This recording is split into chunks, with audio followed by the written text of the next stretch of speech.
and welcome to a brand new edition of Policy Watch. Let's take a look at this week's headlines first. President Pranab Mukherjee is sworn in by the Chief Justice of the Supreme Court.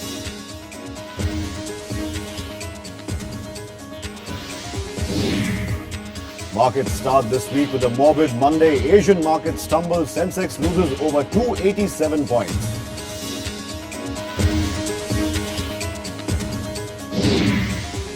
The government clears a pile of FDI proposals. Questions about multi-brand retail still remain.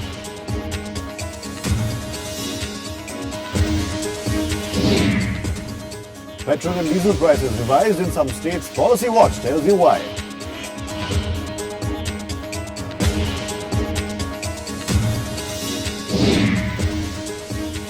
And the Advanced Authority on Rulings deems the Mauritius tax residency valid, a breather for foreign investors.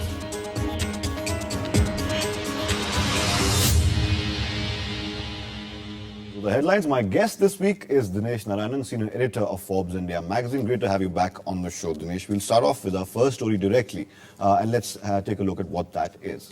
Now, based on the recommendations of the Foreign Investment Promotion Board, the government has approved 14 FDI proposals amounting to rupees 1,584 crores. The government has approved Maharashtra-based Abhijit Power's proposal to invest 674 crores in the telecom sector. The government has also given its nod to Net Magic Solutions to bring in FDI worth 182.8 crores. Approvals were also given to the proposals of Hyderabad-based Takshila Tech Parks for an investment of 182.5 crore and a global SIFI for investment worth about 81 crores. Now these, Dinesh, are power companies, IT companies, telecom companies, almost about 1,600 crore if you take all of them in total. It might not be Walmart or Carrefour coming in, but at least it's a start, isn't it? Yes, you could say that.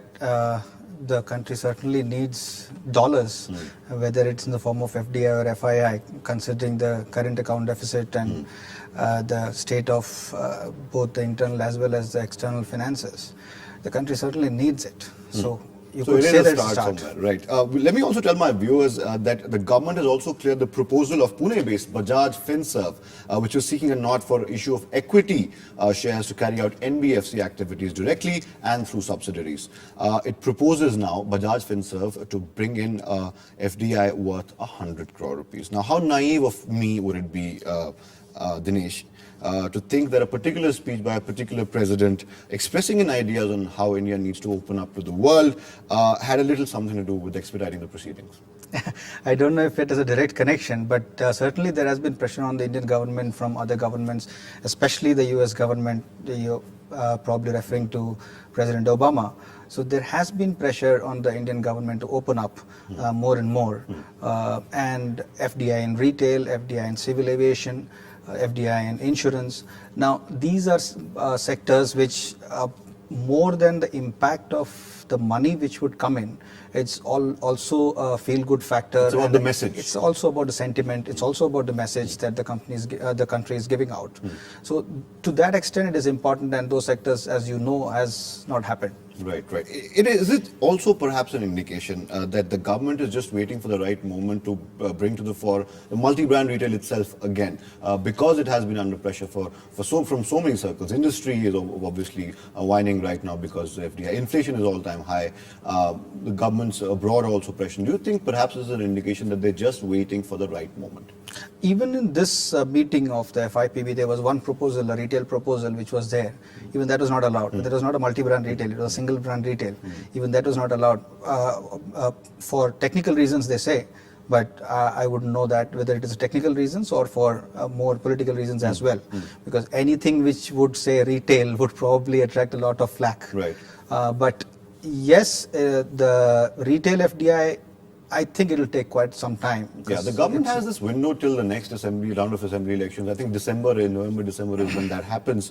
Do you think, since the Prime Minister took charge of the Finance Ministry, he has been sending out all kinds of signals, positive ones. His aides, top aides, Montag Ahluwalia and Mr. Rangarajan have also been giving positive statements. We also noticed that since the Prime Minister took over, there is this feeling among investors and the industry that he might just be less conservative than Pranab Mukherjee. Perhaps the hero of 91 might just show his magic again. Do you think at this point in his career as Prime Minister, he has the political wherewithal to actually push through with a second set of reforms? I don't think so. I don't think the Prime Minister has that wherewithal to go ahead with the second wave of reforms. The Prime Minister certainly, the leadership at the top certainly looks fatigued, and I don't think it has either the courage of conviction or the ability to push through, political ability to push through these reforms. So are we going to see that smaller proposals like these, where there is no political hobnobbing or political agendas there, they might just keep getting cleared, but the major issues like multi-brand retail and others as well perhaps could obviously take a backseat, and we might not see it, at least in this financial year? It does look like that. Yeah. So that of course is something that investors of course will be clearly following. We'll also talk about the AAR ruling, of course, also to do with investors, but that will be after a short break. Before we go to the break, Dinesh, I can't resist asking you this. Mondays the markets, Asian markets tumbled, and the reason given by an analyst, European analyst and Asian analyst, was because it's over the Spain fears, whether or not Spain will default over its loan, like Portugal, like Greece. The Chinese central bank has also warned that there will be a global slowdown in the economy as well. Markets, like we said, tumbled. India, the Sensex lost 287 points. Do you think that Indian markets will still be vulnerable to whatever is happening in Europe right now, at least till we know that Spain is not going to default? See, a large part of the market moving force in the Indian market today is foreign money. So to that extent, it would certainly be affected if money doesn't come in, if foreign investors don't move certain stocks, if you were to look at it that way, which would mean that the index will also be sort of depressed. Right. Now, that doesn't mean necessarily that it's only the European factors which are playing out in the Indian market as well. Of course, that affects them. But the domestic economy itself is showing signs of slowing down. It's showing the demand is slowing down. A lot of companies at the mid-level are facing problems. There is a problem. There are fears of industrial unrest, as you've seen in Gurgaon. Right. So there are a lot of factors which are depressing the market. I don't think it's the European factor alone, and probably the internal factors have more to do with the depressed state of the markets than, global factors. Right. Point taken. Of course, we'll take a small break, Dinesh. We'll come back with the second story. Don't go anywhere. More to come on Policy Watch this week. Take a break. Come back.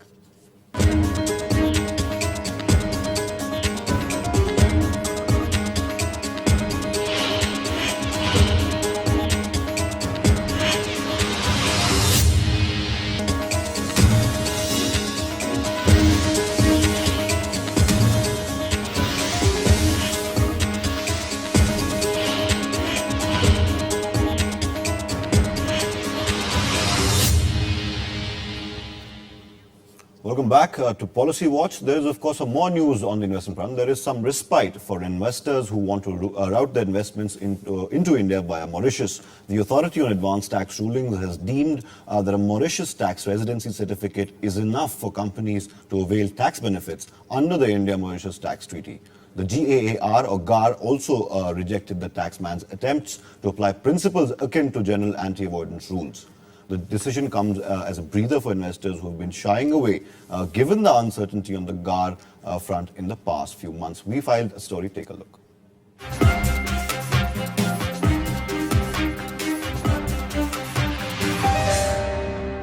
The Authority on Advanced Tax Rulings has in the past applied principles of general anti-avoidance, but the decision to disregard a particular kind of transaction which provides a tax residency certificate will be a welcome relief for investors routing their money to India through the Mauritius route.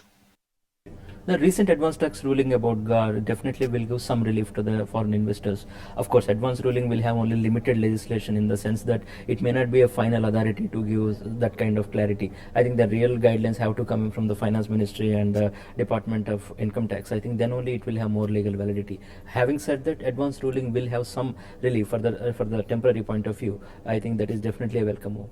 Any capital gains made on investments in India can only be taxed in Mauritius under the tax treaty between the two countries. But the island nation does not levy tax on capital gains, thus making it a favorite investment destination to route investments into India. In a landmark judgment earlier, the Supreme Court had also upheld the validity of a Mauritius tax residency certificate. Even though the advance authority rulings are usually case specific, but this ruling is expected to have an impact on the tax assessment of other similar cases pending before the taxman. I think the government is itself in a mood to postpone the GAR implementation, and this advance tax ruling just came as a fuel to the fire. So, in keeping all that into account, I think this definitely will be a relief to the other taxpayers, other tax assessments, as well as to the investors who want to come into India. Recent rulings by the authority had implied that some GAR provisions be applied to transactions before April 2013, and that had created doubts, leading to foreign investors undecided on the applicability of the tax residency certificate. With Rahul Kapoor, Athar Khan, RSTV. There you go. Dinesh, some relief, some respite for investors. Of course, GAR had scared them away. This perhaps will give them some respite. It would certainly give them some respite, because one important element of the treaty is that only Mauritius can charge capital gains on investments which come through that country. Right. Now, Mauritius over the years has become, especially because of the treaty we have, has become a very important island nation, both for inbound as well as outbound FDI. So a lot of investments which go to Africa are routed through Mauritius.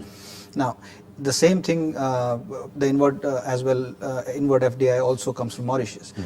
Now, once you have the treaty which puts down saying that only that country can impose capital gains tax, when you're giving that freedom to that country, then it's only natural that it be followed. Right. So there have been earlier attempts also. If you remember, Yashwant Sinha, when he was the finance minister, he had tried once to do something about taxing that route. Right. But that also again he had to roll back. Didn't mature. So Mauritius, of course, being an important destination now, increasingly becoming an important destination for India. A lot of, especially after it came into onto the fore when the Vodafone case, of course, happened. But GAR has been postponed till next year, Dinesh. Now the PM is sending out the right signals, like we've said before. Government is clearing FDI proposals. Do you think, because of these measures, the $350 million in capital outflow that was taken out of the country by foreign investors till June, that was the number, around that number, could be balanced perhaps if investors respond to these developments? And do you think they will respond now that a tax residency certificate is valid in India? See, a genuine investor who comes through the Mauritius route, irrespective of whether there is a tax benefit or not, if he is genuinely interested in investing in India and the India story, then it doesn't really matter. They will only factor in the tax cost if Mauritius imposes that or if India imposes that. Now, but tax planning is again a very important element of any investment. To that extent, people will always look at routes which are much more tax efficient, and Mauritius is one. That is the reason why Singapore is asking for parity like Mauritius. They want a treaty exactly like what Mauritius has. So now what is also happening is that there are a lot of structures which are created either through Mauritius or Dubai, Singapore, or Singapore directly, which through which investments come into India. Now the government has to decide on principle that what is it that you want to tax and what is it that you would not tax. Now all these things are aimed at those people who are trying to avoid tax, right? Not necessarily those genuine investors. Yeah, not necessarily genuine investors.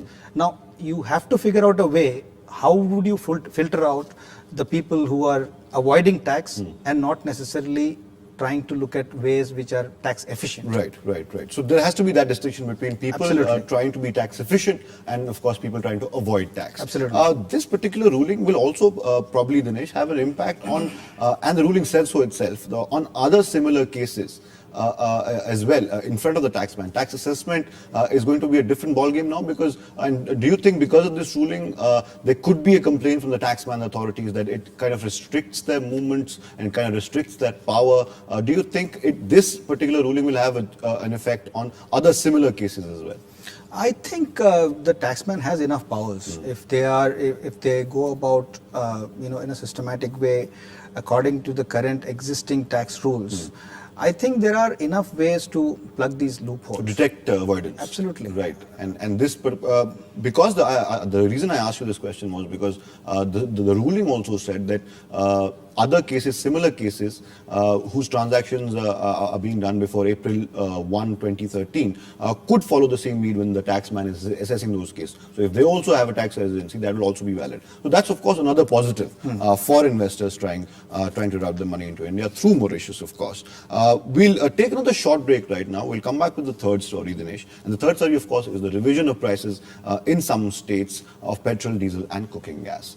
That is our third story on Policy Watch this week. We'll have a special interview lined up for you after the break. Come back, take a break, and we'll talk to the former Petroleum Secretary, R.S. Pandey.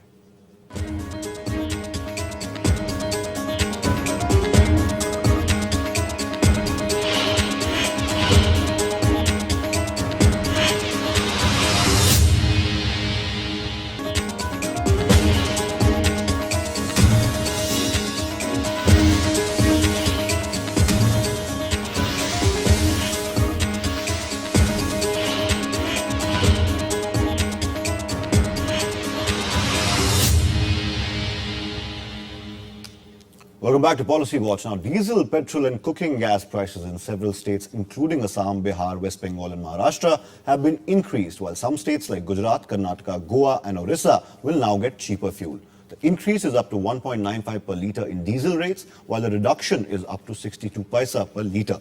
According to oil marketing companies, the change in retail prices of diesel is due to a revision in irrecoverable state levies. The rate revision will come into effect from midnight on Thursday. It has already come into midnight. I spoke to former Petroleum Secretary R.S. Pandey on the issue. Take a look. The price of petrol, cooking gas and diesel have been revised in some states, with some states getting an increase and some states getting a decrease. To make sense of why that is really, we have with us a special guest today, Mr. R.S. Pandey, the former Secretary in the Petroleum Ministry. Thank you so much, sir, for joining us and talking to our Rajya Sabha TV. My first question, of course, for the benefit of our viewers, why this disparity? Why are some states, why is there a decrease in prices and why is there an increase in prices? For the benefit of our viewers, if you could tell us that. Well, there is a substantial element of taxes in the retail price. In petrol, it's very high, about 25-26 rupees at present. About 15 rupees is the central taxes and about 11 rupees is the state taxes. In diesel, the incidence of taxation is less. Nevertheless, 4 to 5 rupees is the element of taxation. And the tax rates, as far as the central rates are concerned, these are uniform throughout the country, but the state taxes vary from state to state. And therefore, the prices at retail level vary from state to state because of these taxes. Now, simultaneously, ordinarily, there should not be a decrease somewhere or increase somewhere else. But there is a small element of irrecoverable taxes. For example, it's not there in all states, but certain states levy a tax called entry tax on crude. Then there are surcharges on some other state taxes or central taxes. Now this is a very small element, not more than half a rupee to about 1.5 rupee. The oil companies do recover these taxes by putting a corresponding increase on the consumer price only within the jurisdiction of that particular state. So whenever there is a change in those taxes or the oil companies find a way to adjust those, there is an increase or decrease. What you're saying is the revision that has happened, of course, and that is essentially what it is. Talking about global crude prices, sir, if you could for a moment, pricing of petrol and diesel in India has seen flip-flops. We had a petrol hike recently, then it was a rollback, then there was a hike again. Because global crude is easing slightly now, do you see that affecting pricing in India as well? I don't know whether it is really easing. It has eased compared to about 3 months back. But if you see the trend in the last few days, it has again started increasing. The average price in the previous fortnight, that is up to 16, would have been little less than $99 a barrel. If you look at yesterday's price, it's more than 101. So it is again, there is an increase or decrease. But the basic point is that the prices are going to remain above 100. And there is no way you have to recover it. You recover it basically from the consumers, or if the government subsidizes. Now, if you see the extent of under recovery is so high that in the quarter beginning April, that is the 3 months of the current financial year, the total under recovery in respect of the 3 products, that is diesel, kerosene and LPG, is only slightly less than 50,000 crores, 48,000 crore plus. Now at this rate, at this level of pricing, well, the total under recovery is going to be 2 lakh crores. So where are you going to afford this? I think in this country we have to understand the basic point that you don't produce much of crude within the country. You import almost over 80% of it from outside. If the prices rise, then somebody has to pay. Deregulation has been such a thorny issue for a very long time. Political reasons and political compulsions have not really let the government do what it had promised to do, and what analysts believe is the need of the hour. Do you see the deregulation of diesel in the current political scenario happening perhaps after the presidential election is over? Assembly elections are still quite a far way off. Do you see any movement happening on the deregulation of diesel? Well, government has to protect the oil companies. Government has also to protect the consumers. And since petroleum products affect every household one way or the other, I don't see any possibility of a complete deregulation of diesel prices or other petroleum products. Petrol has been deregulated, yes, but you see the claimer. Whenever the prices go up, while companies increase, then there is a clamor throughout the country. So I don't see any possibility of complete deregulation, but then a way has to be found to put the burden on consumers as well as on the governments. To the extent they collect taxes, there could be a possibility of reducing taxes. So there has to be a balancing of interests between various stakeholders, those who collect taxes or those who use petroleum products. While companies also can share a part of their profits, like the upstream companies are doing, and even the downstream companies are sharing out of the margin, which they call a spread, which determines the basic prices. Perhaps companies sharing profits, of course, will be the way to go, of course. Thank you so much, Mr. R.S. Pandey, for talking to us. That was Mr. R.S. Pandey, former Secretary in the Petroleum Ministry. R.S. Pandey, of course, spoke to me earlier this week, saying that profit sharing by oil companies perhaps could be the idea that the government could look at and make the oil companies implement it. Do you agree with Mr. Pandey when he says he doesn't see any movement on deregulation? Are you in concurrence with that? You were saying that presidential elections had kind of held up diesel regulation. Now vice presidential elections is coming up. Then the session comes up. Then Gujarat elections come up. So it's a packed schedule, though. So not going to happen. But there is this need. There is this clamor for deregulation. Of course, which side of the divide do you stand on? I know you've told me that deregulation is important and has to be done now, and had to be done like yesterday. But not going to happen this year. I doubt it. Highly doubtful. It's of course the government's call, and we'll have to wait and see whether or not they do that. That's perhaps all the time we have this week. Dinesh, thank you so much for joining us on Policy Watch. That was Dinesh Narayanan, senior editor of Forbes India magazine, who joined us on Policy Watch. Our first story, of course, today was FDI, the issue of FDI, 14 proposals being cleared by the government. Dinesh doesn't seem to think that multi-brand, of course, is going to figure in the government's plan anytime soon. There is, of course, pressure by international leaders and governments on the Indian government as well to clear that big issue. But of course, political uncertainty and political compulsions might just prevent the government from doing so. so. Although it is good news that telecom and IT companies, those proposals are being pushed through. Our second story this week, of course, some respite for investors, especially those who want to route money into India via Mauritius. The Authority on Advanced Tax Rulings on Tax Assessment says that a residency certificate supplied by the Mauritian government is valid and can, of course, help investors route money into India as well. Our third story, of course, we got that special interview with R.S. Pandey, the former Petroleum Secretary. He, of course, seems to think that profit sharing by oil marketing companies, perhaps upstream companies as well, would be a good idea that the government can look at. That's all the time we have on Policy Watch this week. Till next time, when we get you the next week's top 3 economic stories and a special guest again. Athar Khan saying goodbye, good night, and thank you for watching.